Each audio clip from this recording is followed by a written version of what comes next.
दिल्ली के India international centre में 13 अप्रैल Bharat dialogue की ओर से Bharat dialogues women leadership award 2025 कार्यक्रम का आयोजन किया गया।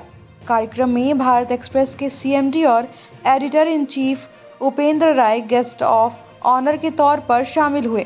सीएमडी उपेंद्र राय ने कार्यक्रम को संबोधित करते हुए अपने विचार रखे। उन्होंने कहा, 130 साल महिलाओं को लगेंगे पुरुषों के बराबर सैलरी पाने में, और ये जो पीड़ा है, शायद इसी एक पीड़ा ने औरतों को इतना अपमानित किया है और औरतें अपना औरत होने का अस्तित्व भूलकर पुरुष बनने की दौड़ में लग गई हैं। पुरुषों की सत्ता ने बहुत पहले समझ लिया था कि परमात्मा आधा पुरुष है और आधा स्त्री, और हमारे यहाँ कहा गया है कि ज्ञान की देवी सरस्वती हैं, शक्ति की देवी दुर्गा हैं और धन की देवी लक्ष्मी हैं। ये तीन चीज़ें मिलकर हमें पूरा संसार देती हैं।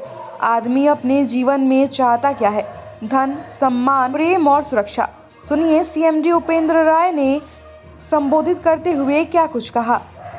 पूजा ने कहा कि औरतों को 130 साल लगेंगे पुरुषों के बराबर सैलरी पाने में, और ये जो पीड़ा है, शायद इसी पीड़ा ने औरतों को इतना अपमानित किया कि औरतें अपना औरत होने का अस्तित्व भूलकर बहुत हद तक पुरुष होने की दौड़ में लग गईं। और बहुत पहले पुरुषों की सत्ता ने समझ लिया था कि औरतें उनसे ज्यादा सुपीरियर हैं। हमारे भारत में अर्धनारीश्वर की कल्पना की गई कि परमात्मा आधा पुरुष है और आधा स्त्री है, और हमारे यहाँ कहा गया कि ज्ञान की देवी सरस्वती हैं, शक्ति की देवी दुर्गा हैं और धन की देवी लक्ष्मी हैं। ये तीन चीजें जो हैं मिल करके हमें पूरा संसार देती हैं, और आदमी अपने जीवन में चाहता क्या है?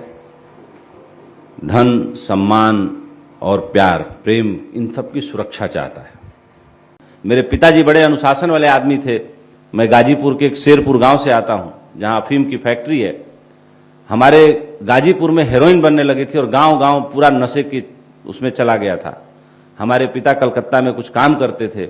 वो इतना डरे कि हम 5 भाई 2 बहनें सब काम छोड़ के गांव आ गए कि हमारे बच्चे नशे के उसके शिकार न हो जाएं।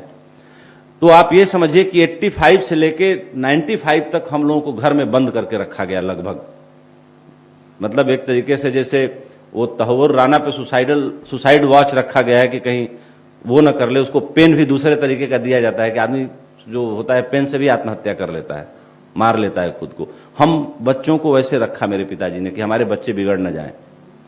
तो उस वक्त मैंने क्या किया, उस वक्त पढ़ने में अच्छा था, तो हमारे श्याम नारायण चाचा थे, उन्होंने कहा कि तुम कितना बैठ के पढ़ोगे, परेशानी थी। तो उन्होंने मेरे पिताजी को समझाया कि तुम्हारा ये लड़का अच्छा है, इसको बोलो कि हम लोगों को रामायण महाभारत सुनाए बैठ के 2 घंटा।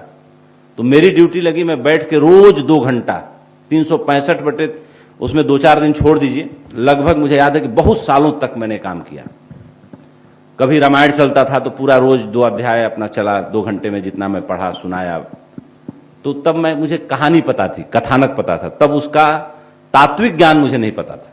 क्योंकि रामायण सामने रखा है, महाभारत चला तो 18 खंड महाभारत चला, वो 3 महीने महाभारत चल रहा है, लेकिन कहानी पता चल गई थी मुझे बचपन में सारी। जब मैं 95 में घर छोड़ के निकला 10वीं पास करके, बगावत करके, तो उसके बाद मुझे कहानी के बाद तात्विक ज्ञान पता होना शुरू हुआ।